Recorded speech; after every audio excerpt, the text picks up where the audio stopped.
नमस्कार मित्रांनो, या ठिकाणी बघू शकता लोकमत न्यूजपेपरला नवीन न्यूज काय आलेली आहे.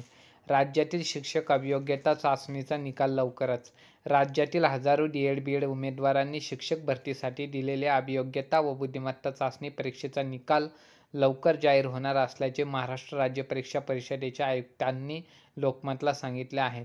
तर मित्रांनो, त्यासाठी जे ॲपियर विद्यार्थी आहेत त्यांनी आपल्या डी.एड. किंवा बी.एडचे मार्कशीट लिंकवर लवकरात लवकर अपलोड करायचं आहे. ती लिंक MSCच्या महाराष्ट्र राज्य परीक्षा परिषदेच्या ऑफिशियल वेबसाईटला ती लिंक क्रिएट करण्यात आलेली आहे. त्या लिंकवर क्लिक करून आपण आपली माहिती भरून देणार आहोत. हे सर्व केल्यानंतरच लवकरच निकाल जाहीर होणार आहेत. तर मित्रांनो, व्हिडिओ आवडला असेल तर व्हिडिओला लाईक करा, चॅनलला सबस्क्राईब करा. पुन्हा भेटूया नेक्स्ट व्हिडिओमध्ये. जय हिंद, वंदे मातरम.